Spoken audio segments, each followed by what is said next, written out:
Hey everybody, welcome back. It's Syntegrator, and we are now going to calibrate Dave's Juno 106, restoring the Packrat Juno 106 to its factory glory in terms of sound, reliability, functionality, with a couple of little goodies thrown in, such as socketable removable chips, and of course with the modern IEC power plug that's used on computers.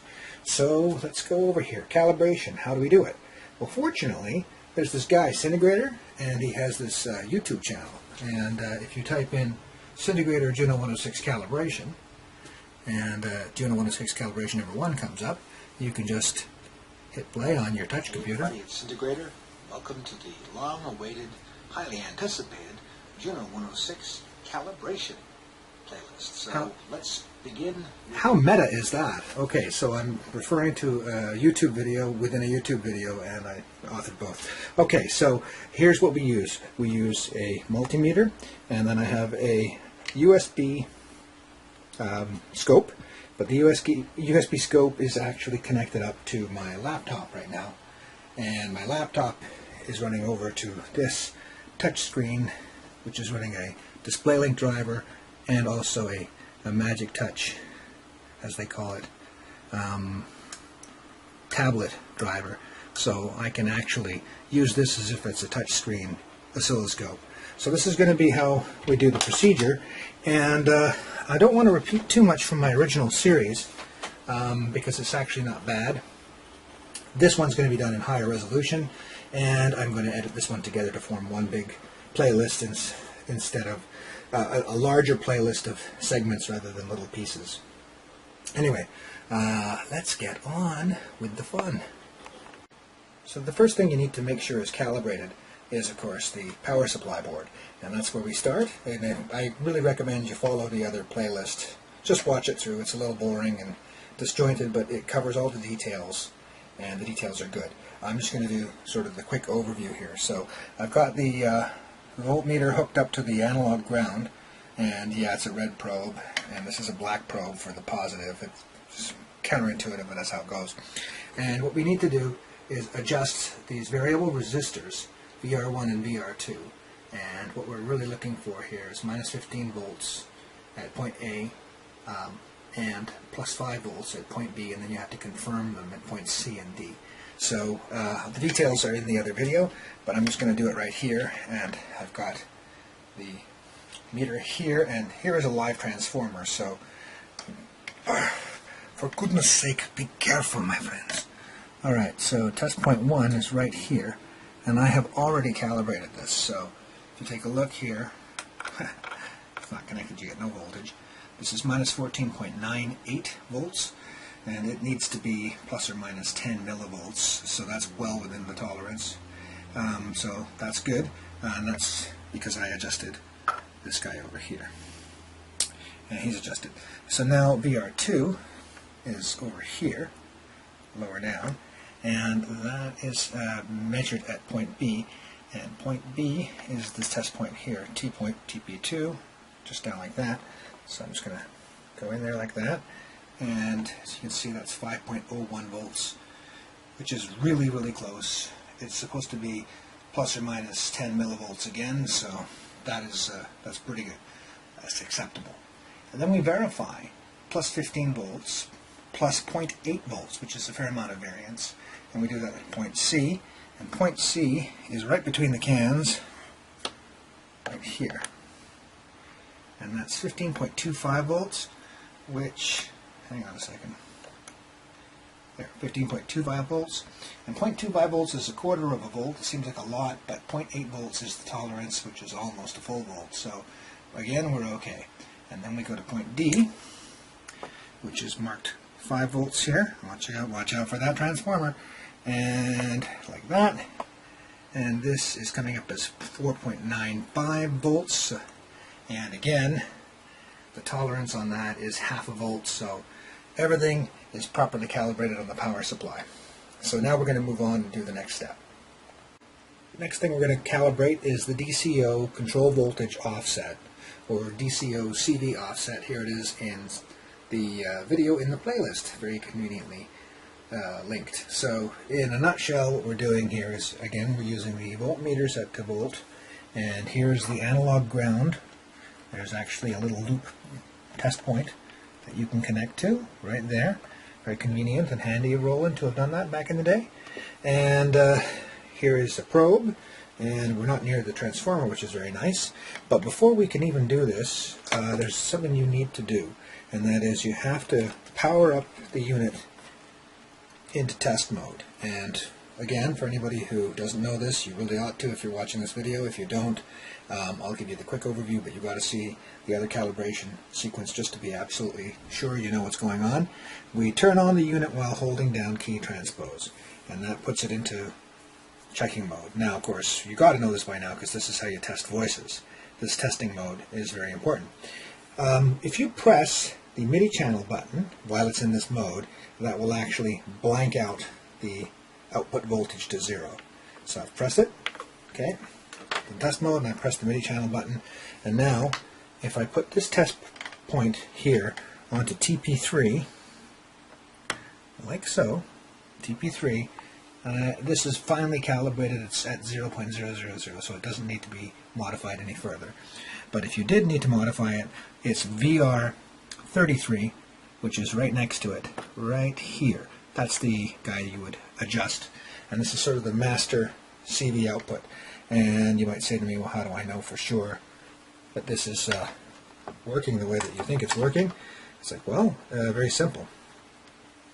See how it's reading a different voltage now?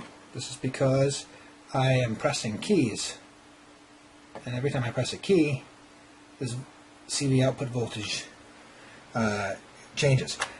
So if I just go back here and re-clear the system by pressing the MIDI channel button again, it will now output the calibration reference, which is perfectly calibrated.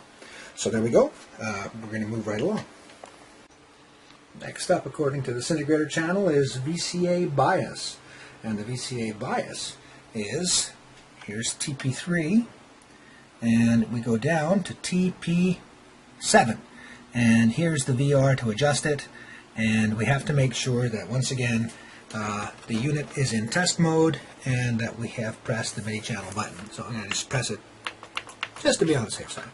And now if I click on TP7 like that, I should be able to see 0.25 volts, and there it is, 0.252, and the tolerance on that is within 0.25 volts to 0.27 volts.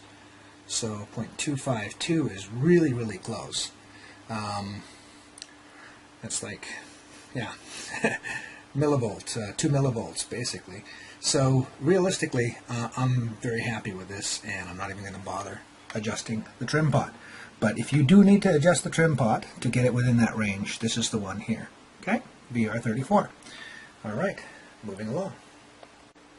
Now we're going to check out the VCA offset on the module board, and again through a handy program that's built into the test mode. So again, before we were just pressing MIDI channel without actually selecting a test program, here we press bank number 1, and it loads a test program here for this very purpose. Okay, now the name of the game is to take your scope, and again we're using the scope now, and I have the scope alligator clip on the analog ground. Here we have a whole test point series 8 to 13, and what these basically correspond to is the individual voices. So it's a little bit backwards, but that's how it goes. Test point 8 corresponds to voice 1, and test point 13 corresponds to voice 6, and that's how they go. So I've connected that. Now let's have a look what's going on the scope here. This is what the scope is registering when this test program is running. And let's have a look. Adjust the following trimmers for the minimum thumps. Okay, and as you can see, VR30 is for channel 1, VR26 is for channel 2, all the way down to VR5 for voice number 6. Channel means voice. Okay, so let's see here. I cover this one. I basically figure it out in the other video, but I'll just point it out to you here. The hard-won knowledge from that video, which the video will make clear, is VR30 is actually the trimmer for voice number 1. And VR25 is the trimmer for voice number 2. And then here in the middle, VR20 is for voice number 3, VR15 for voice number 4, and VR10 is for voice number 5, and VR5 is for voice number 6. Now I have the connection probe here on 13, which is voice number 6, and it's thumping up a storm. And what they're telling you here is you have to do it for minimum thumps. So if I actually scan forward a little bit on my other YouTube video, where I'm actually doing the exact same thing, let's see what he has to say. Bank number 1. He's loading up the patch. Okay. And now looky here. This is needlessly meta. It's kind of like wheel within a wheel here. Alright, let's scroll forward here. I'm just trying to get to the part where he takes a look at the diagram. There we are. Okay, thank you, Syntegrator of the past. Syntegrator of the present is now pointing this out to you. Here we have the thumps that you're going to see when this program is running, and you try and minimize them. So it's not really, we call, very scientific. So it's just a question of minimizing thumps. So this here is number 13. So this is voice number 8 and number 6, and I chose this one because it's actually kind of it's badly thumping. All right. So voice number 6 is handled by VR5. So I've got this in here like that, and I'm going to start to twist it. And as you can see, as I twist, you'll notice the amount of thumping drops down quite radically.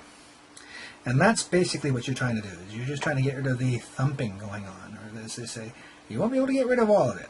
See, you start turning it the other way, and then it starts becoming positive.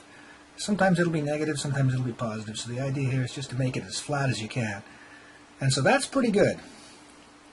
So let's go through here and see what we can arrange on an individual basis. I'm going back to voice number 1.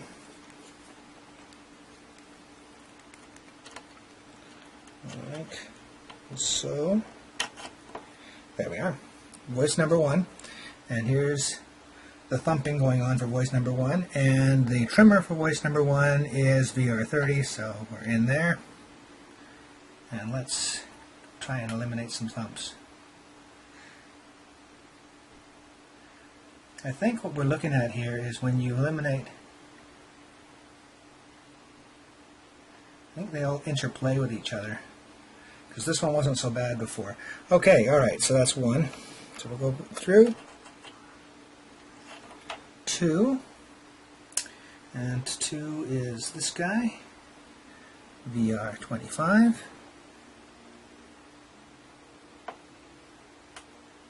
Wrong way, right way.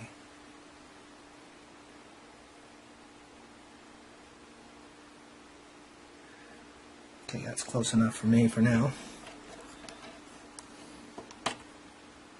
Number 3. We're thumping.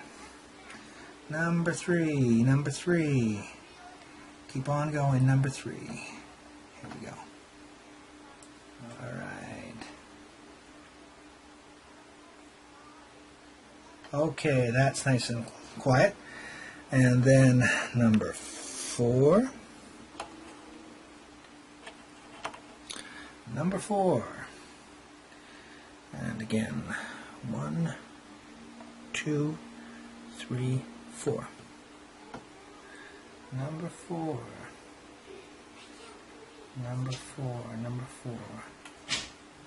Number 4. Reducing number 4. Increasing number 4. Okay, looking good. And number 5. We're almost there, my friends. Number 5. 1, 2, 3, 4, 5. 5. Right here on the inside. That's a lot of thump going on there. And reduced. Okay, and now we're going to go check number 6 again.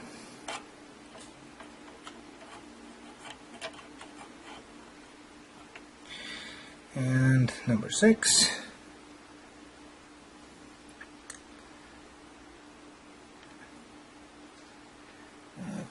voice number 6. And look at that. It's actually quite minimal still. So I think we've got our minimal bumps. Let's have a look. That's 1. That's 2. That's 3. That's 4. That's 5. And that is 6. Okay, we're done. VCA offset calibration complete. Moving right along. Now we have the VCA bias done. It's time to do the VCF resonance. And here's, again, from the previous playlist, which I encourage you to watch, we have the VCF resonance. And these are basically handled through program number 3. So you got to go over here and press patch or bank number 3 in order to select program number 3. The next thing you do is you move up to these jumpers here, and these are not jumpers, but these pins, these test points, 19 to back to 14. This is channel 1, channel 2, channel 3, channel 4, channel 5. I know that's backwards. When we were doing this, it was the other way. Channel 1, 2, 3, 4, 5, 6. Now it's channel 6, 5, 4, 3, 2, 1. Just bear that in mind. So this is actually in line with the 1, 2, 3, 4, 5, 6 printed on the board, whereas the previous test was backwards. This test is in the right structure. So I don't know. It all has to do with the way the board was laid out. And of course, the nice part is they did give us some very nice trimmers. The trimmers to adjust for each of the voices are VR26, VR21, VR16, VR11, VR6, and VR1. So I've basically got it hooked up now to voice number 1, and I'm going to get my adjustable thing. Now I've had people say to me, don't use a metal screwdriver, get a plastic one. I agree. If you're going to do those mini resistors, mini variable resistors, it's always nice to have a plastic screwdriver. Then you don't get capacitive effects and other things like that. But you know what? I just had this handy, so we're going to use it. So here we are. This is what we're seeing. And what this is, in fact, is program number 3 is a filter oscillation program. So there's actually no output from the DCOs whatsoever. This is the filters oscillating. And what we need to do, as part of the instructions, is while holding down C4, adjust the trimmers for a 4.8 volts peak-to-peak sine wave. C4 is the middle C on the keyboard, so I'm pressing that. And actually I'm going to play some other notes on the keyboard like I did in the earlier video, just to show you that playing different notes will get you a different pitch. But here's C4, and I used the measure function of this oscilloscope. It's just one of the little drop-down things, and it's now showing me the channel 1 volts peak-to-peak, and it says 4.38 volts, and it's giving me a frequency reading of 238 hertz. So anyway, not a big deal about the frequency, but as you can see, 4.38 volts is not right. I'm actually looking for 4.8. So let's see if I can do this. It's going to be a little bit interesting. I'm going to hold this close, and while I'm holding this close, I'm going to go over to VR26, and I'm going to adjust it. And let's see if we can get some love out of this. Going up, 4.44, up. There we are, 4.88, and back down a little bit, and we're looking for 4.8, peak to peak.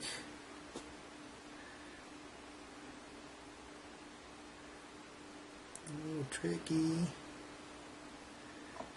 Okay, look at that. It's now oscillating between 4.81 and 4.78 and 4.81 and 4.78. And that is about as close as I'm going to get for that voice. So, I mean, we could do this. Let's do it for one more voice, and then I'm going to call it for this video. Because when you next, you don't really need to see this procedure for each voice, one after the other, after the other, after the other. Okay, I've now selected the next voice, and by selecting the next voice, now it's going to be VR21 that gets the trimming. Let's have a look here. This is 4.25. 8. Ooh, too much, too much.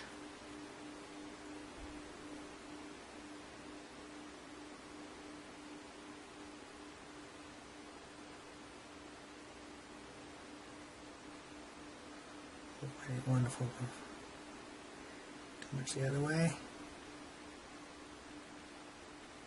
Oh, it's finicky. Definitely tricky stuff.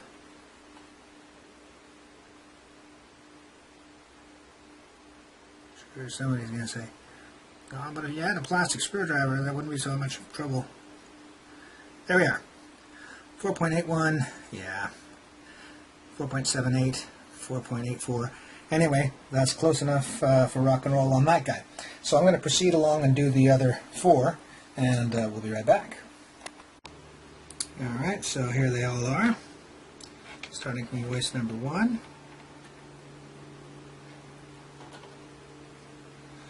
4.84, 4.81, number 2,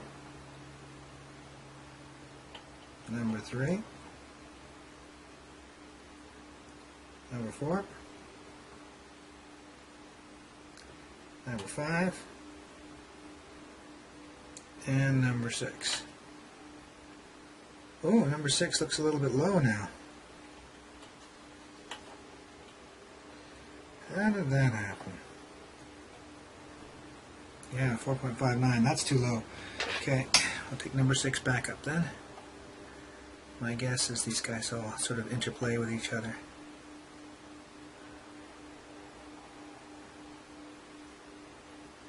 Okay, that's up to 4.81 now.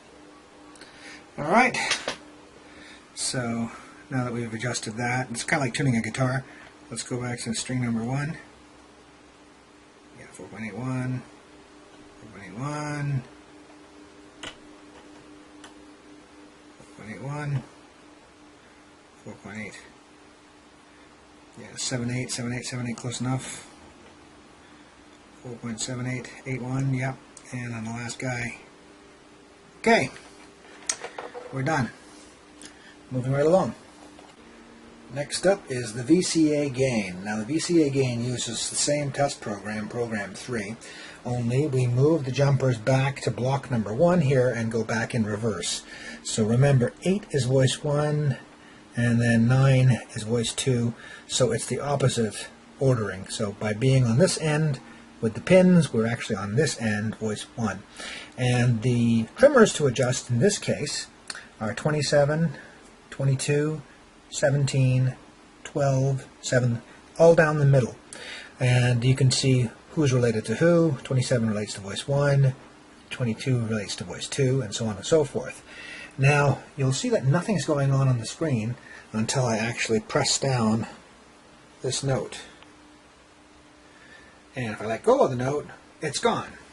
Now, fortunately, there is a built-in added bonus to the test mode, and that is if you go to bank B, this is now basically going to hold down any note you press as part of the test function. So I've pressed it, I've let go, but as you can see, the sine wave is still being generated. Now, the test is holding down the C4 key, adjust the following trimmers for 5 volt peak to peak. Is that 5 volt? No, 6 volt peak to peak. Sorry, bad resolution on that monitor. We get a lot of that. So here we are looking at this. And as you can see, this is 6.28 volts peak to peak coming in. So I'm going to go to the first trimmer for voice number 1, which is VR27, which is, again, I apologize for the rapid cam shaking you around. And goes over here, and then back over here, let the autofocus kick in and do its job. And I'm turning it down, turning it down, turning it down. Whoops. Okay. Okay. 5.97. Well, maybe just a little tad more.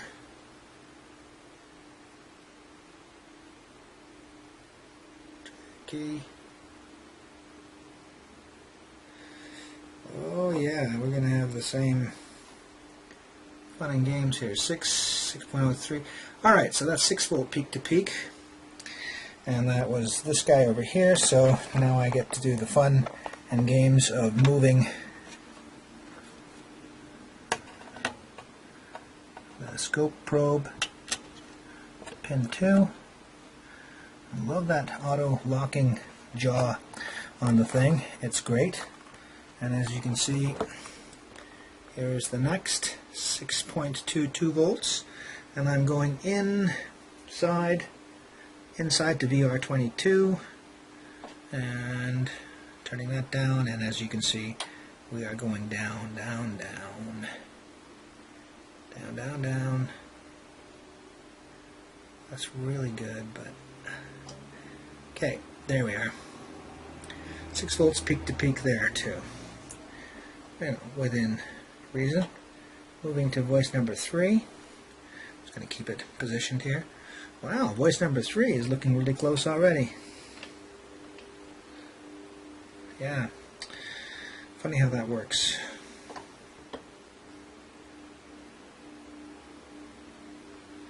And we... There we go.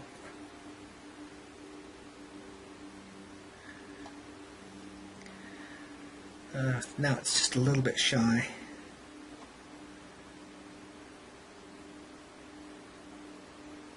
So momentarily jumping up. These trimmers are fun.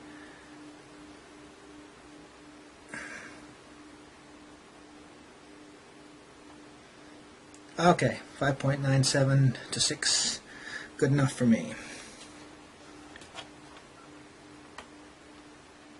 Voice number 4. Whoops. The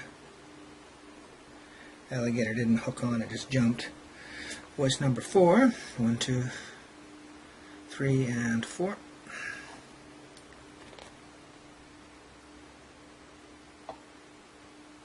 Really close.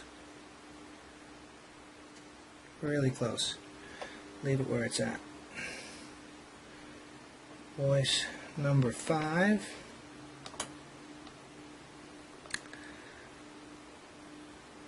.80, that's quite low. 1, 2, 3, 4, 5. Remember, it's got to go all the way up to 6. So this one's actually getting quite a bit of action.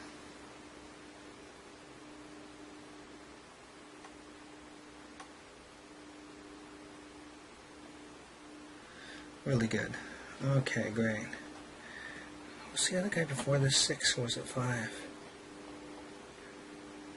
No, it was almost 6. Okay, good. So now, voice number 5. Really good. Voice number 6. Close, but no shigad. Voice number 6 is an analog renaissance. So I think it's cool that its characteristics are so close. Don't you? I think it's cool. Okay, great. I've got them all done. Now I'm going to go through them one more time.